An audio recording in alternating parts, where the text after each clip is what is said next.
Imagine waking up, grabbing your morning coffee, scrolling through your feed, and realizing the entire regulatory and legal landscape of the country has fundamentally shifted while you were sleeping. That is exactly what it feels like looking at the sheer volume of executive orders and newly signed bills rolling out right now during this second term. It really is a legislative and executive blitz. We are watching a masterclass or a cautionary tale, depending entirely on where you sit in deploying presidential power at breakneck speed. It is not just about changing a few rules here and there. It is about fundamentally rewiring the administrative state from the inside out. Exactly. The pace is dizzying, and honestly, it is designed to be. But to actually make sense of this whirlwind, we cannot just look at the daily headlines. We need a rigorous framework. So today, we are putting this entire second-term agenda under the microscope, using two heavy-hitting analytical tools straight from the business and strategic planning world, the MOST analysis and the SWOT analysis. We are going to break down the mission, the strategy, and the very real-world fallout of these executive actions. Applying corporate strategic frameworks to government action is actually brilliant for this specific scenario, because this administration is operating very much like a hostile takeover of the political status quo. Let us start with the MOST analysis, which stands for mission, objectives, strategies, and tactics. The mission is perhaps the easiest to identify. It is the unapologetic, aggressive return to the core America First doctrine, but this time with absolute zero interest in playing nice with the Washington establishment. Right, the mission is crystal clear, almost ideological. But the objectives are where it gets granular and real for everyday people. We are seeing massive deregulation mandates across the energy and financial sectors, highly aggressive tariff implementations, and an immediate sweeping tightening of border and immigration policies. These are no longer just campaign trail promises. They are codified objectives with strict, unforgiving timelines attached to them. And that brings us to the strategy. If your objective is rapid structural disruption, your strategy simply cannot rely on the slow, grinding, compromise-heavy gears of a divided Congress. The strategy here is maximum executive leverage. It is about bypassing the traditional legislative slog wherever legally possible. They are using the executive order not just as an administrative tool, but as a battering ram to force immediate compliance across all federal agencies.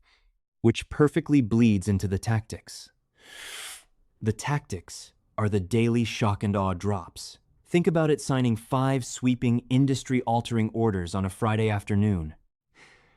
Appointing absolute loyalists to head massive agencies with the explicit public mandate to dismantle those very agencies from the inside.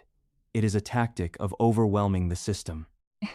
It is the political equivalent of a distributed denial of service attack on a computer network.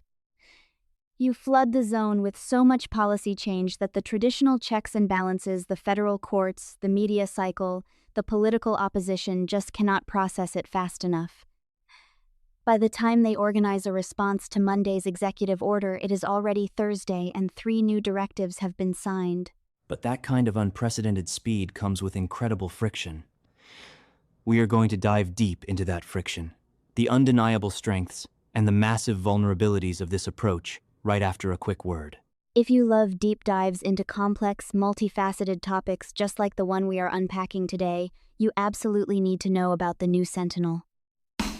The New Sentinel is a podcast dedicated to providing in-depth discussions and deep dives into a wide array of topics. Seriously, from the glitz and glamour of pop culture to the incredibly high-stakes, strategic intricacies of military operations, they cover it all. Each episode is thoughtfully crafted to offer listeners a comprehensive understanding of the subject matter, featuring expert interviews, detailed analysis, and highly engaging storytelling. Whether you are a pop culture enthusiast looking for the latest trends or someone with a keen interest in global security and military strategy, The New Sentinel has something for everyone. Tune in, view, comment, share, and view again to stay informed and entertained. And if you have a business and would like to advertise it on a dynamic podcast that truly engages its audience, you can email them directly at claebede at yahoo.com. That is CLAEBEDE at yahoo.com. All right, let us get back into the geopolitical war room. We just mapped out the most analysis, the aggressive mission, the bypassing strategy, and the shock and awe tactics of the second term. Now, let us flip the board and look at the SWOT analysis. Strengths, weaknesses, opportunities, and threats. Let us kick off with strengths.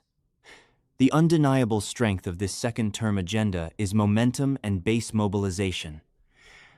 By relying so heavily on executive orders, they are delivering immediate, tangible results to their supporters. There is no watering down of the policy through congressional committee compromises. The base wanted deregulation and protectionism, and they are getting it delivered on a silver platter overnight. Not to mention the immediate market reaction in very specific sectors. When you slash environmental and labor regulations with the stroke of a pen, certain industries like domestic fossil fuels, manufacturing, and big finance experience an immediate shot of adrenaline.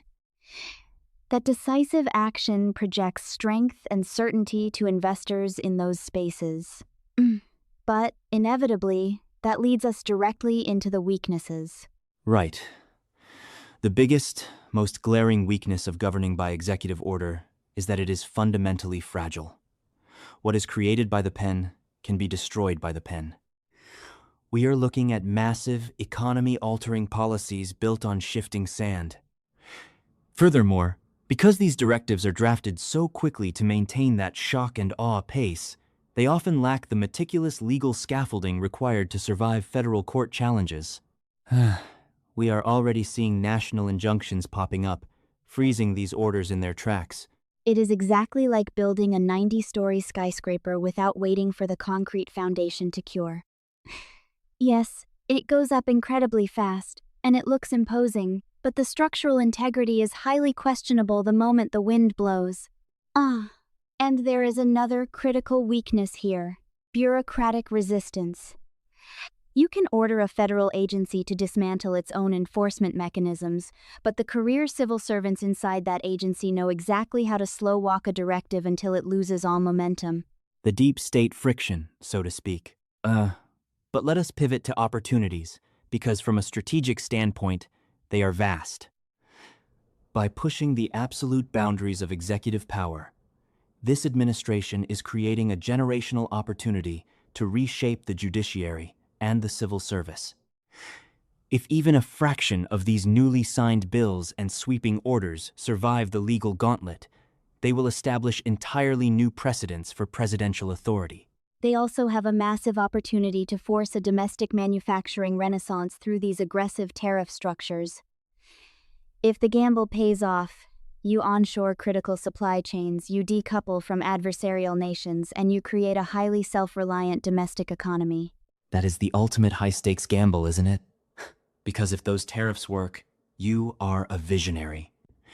But that instantly triggers the T in our SWOT analysis: threats. And the threats here are not just political. They are existential for the global economy. The most glaring threat is a full-blown, uncontainable international trade war. When you unilaterally impose massive tariffs via executive action, trading partners do not just sit there, they retaliate.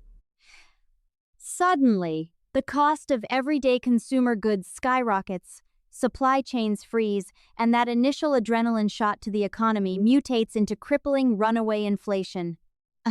You are essentially playing a game of economic chicken with the rest of the world, and the American consumer is sitting in the passenger seat. And what about the deeper, societal threat? When you govern purely through unilateral action, deliberately bypassing the legislature, you deepen an already toxic level of polarization. You are sending a loud message that consensus is obsolete, that the other half of the country does not need to be consulted. Does that not fundamentally fracture the social contract? That is the philosophical core of this entire situation. We are watching a live stress test of the American Republic. The true threat isn't just about whether a specific border policy or trade bill fails. It is about whether the institutional immune system can handle this much disruption without turning on itself. If half the population feels entirely cut out of the legislative process, the backlash won't just happen at the ballot box. It will manifest in civil unrest, state-level defiance, and a complete, perhaps irreversible, erosion of trust in federal authority. It is a profound and unsettling shift. We are moving from a system of checks and balances to a system of speed, dominance, and executive supremacy. The most analysis shows us a brilliantly executed, highly aggressive strategy to rewrite the rules of governance. But the SWOT analysis reveals a deeply fragile foundation, highly vulnerable to economic blowback, legal collapse, and social fracturing. It really begs the ultimate question. What is the true cost of efficiency? If you intentionally break the machinery of government just to push your agenda through at light speed, what happens when the political pendulum swings and the other side inevitably takes the wheel of that broken machine? The precedents being set right now, in this second term, will outlast any single administration. They are rewriting the rulebook for what a president is allowed to do. That is the exact thought we have to leave you with today. The ink on these executive orders might be dry, but the historical ripple effects are just beginning to form on the horizon. Are we witnessing the necessary, forceful modernization of a sluggish system, or the slow, deliberate dismantling of democratic deliberation? Keep your eyes on the courts, keep your eyes on the global markets, and most importantly, keep questioning the narrative. Until next time, stay vigilant.